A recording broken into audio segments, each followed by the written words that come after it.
Zee 24 तास एक पाऊल पुढे। नमस्कार, मी भूषण करंदीकर. आपण पाहताय झी 24 तास एक पाऊल पुढे. सुरुवातीला एक ब्रेकिंग न्यूज. मुंबई विद्यापीठाच्या परीक्षेत पुन्हा एकदा गोंधळ झालाय. बीएमएस विषयाचा पेपर काही परीक्षा केंद्रांवर उशिरा पोहोचलाय. इंटरनॅशनल फायनान्स या विषयाची परीक्षा होती. 3 वाजता हा पेपर सुरू होणार होता.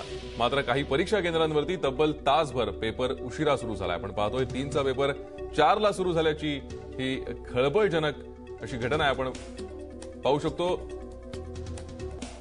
विद्यापीठात आज बीएमएसच्या पेपरला उशीर झालाय. काही सेंटरवरती हा पेपर उशिरा पोहोचलाय. इंटरनॅशनल फायनान्स या विषयाची आज परीक्षा होती आणि त्यासाठीची प्रश्नपत्रिका आज सुमारे 1 तास उशिरा या केंद्रांवरती पोहोचली आणि त्यामुळे 3 वाजता सुरू होणारा पेपर 4 वाजता सुरू झालाय. विद्यापीठाचा हा सावळा गोंधळ पुन्हा एकदा पुढे आलाय. याआधी बीकॉमच्या परीक्षेचा एक पेपर फुटल्यानं त्याची पुन्हा परीक्षा घेण्यात आली होती. आता आज 1 तास उशिरा पेपर सुरू झालाय. याचा फटका विद्यार्थ्यांना बसतोय. काही परीक्षा केंद्रांवरती हा पेपर उशिरा पोहोचला. त्यामुळे तब्बल 1 तास हा पेपर उशिरा सुरू झाला. 3 वाजता हा पेपर सुरू होणं अपेक्षित होतं, मात्र हा पेपर 4 वाजता सुरू झाला. विद्यापीठाचा सावळा गोंधळ पुन्हा एकदा समोर आलाय. नुकतीच एक घटना घडली होती. बीकॉमच्या परीक्षेचा पेपर फुटला होता. आता पुन्हा एकदा युवा सेनेचे सिनेट मेंबर प्रदीप सावंत सध्या आपल्यासोबत आहेत. प्रदीप, काय सांगाल, हा जो गोंधळ झालेला आहे, कोणकोणत्या नेमक्या केंद्रांवरती हा पेपर उशिरा सुरू झाला?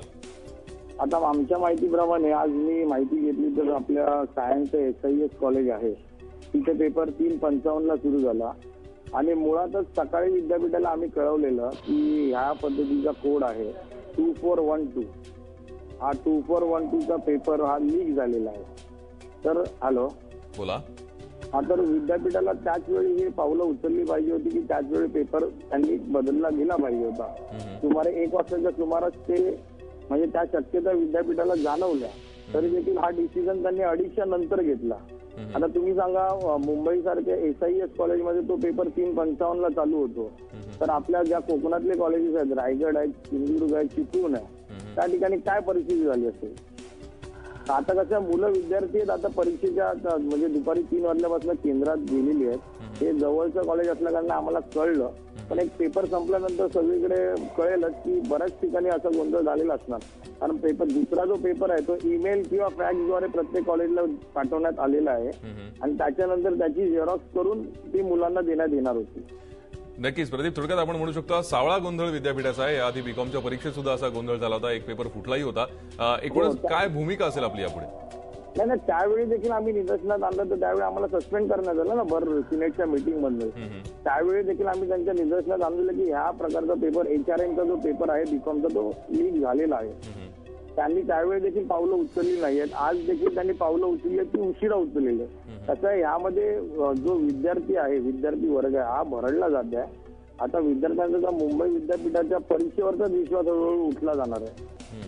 म्हणजे कसं आहे, आता कोणाला तरी म्हणजे आम्ही वारंवार विद्यापीठाला सुचवतोय, पण कोणत्याही प्रकारची म्हणजे नवीन पोस्ट भरल्या गेल्या. आता नवीन डायरेक्टर नेमण्यात आले त्या एक्झामिनेशन डिपार्टमेंटला, पण इव्हन कालचा पेपर देखील फुटलेला आहे असं सांगण्यात आलं. मला आज सकाळी हॅलो बोला. हा, मला सकाळी जवळजवळ 9:30ला एक म्हणजे 695889997 या नंबरवरून एका विद्यार्थ्याने फोन केलेला होता की त्याने सांगितलं की पेपर फुटला आणि जवळजवळ आम्ही कळवलेलं होतं. तुम्ही बराच वेळ होता ना तुमच्याकडे, तुम्ही 1 वाजता जर सगळ्या कॉलेजला कळवलं असतं तर आज 3 वाजता पेपर चालू झाला असतं सगळ्या कॉलेजला. 2:30च्या नंतर डिसिजन घेतला म्हणजे काय चाललंय कळत नाही. अगदी खरंय. संपूर्ण दोष आता कसं नैतिक जबाबदारी. खरंय प्रदीप, आपण जसं सांगताय की तुम्हाला एक फोन आला होता की पेपर फुटलाय असं त्या विद्यार्थ्याचं म्हणणं होतं. त्यानंतर तुम्ही तसं कळवलंही होतं. हातात वेळ असतानाही विद्यापीठाने त्याच्यावर कोणतीही कारवाई केली नाही असं आपलं म्हणणं आहे? नाही केली. विद्यापीठाने त्यावर प्रॉपर कारवाई केली नाही, त्यामुळे सगळीकडे आज सेंटरला पेपर लेट गेलेला. नक्कीच यापुढे युवा सेना कशा प्रकारे हा विषय उचलून धरेल? कसं आहे आता विषय उचलायचा आम्ही तर म्हणजे माननीय आदित्य साहेबांनी हा विषय तर उचलून धरलेला आहे. आज व्हाईस चान्सलरच्या विरोधात आमच्या मॅनेजमेंट काउन्सिलच्या मीटिंगमध्ये आमच्या करंडे साहेबांनी देखील जोरदार आवाज उठवलाय. पण कुठेतरी हे थांबलं गेलं पाहिजे अशी माझी वैयक्तिक एक निश्चित धन्यवाद प्रदीप आमच्याशी बोलत त्याबद्दल. प्रदीप सावंत होते युवा सेनेचे सिनेट सदस्य. एकूणच आपण पाहतोय बीएमएच्या पेपरला आज उशीर झालेला आहे. 3 वाजता सुरू होणारा पेपर काही परीक्षा केंद्रांवरती 4 वाजता सुरू झालाय आणि त्यामुळे विद्यार्थ्यांना याचा फटका बसलाय. झी 24 तास एक पाऊल पुढे.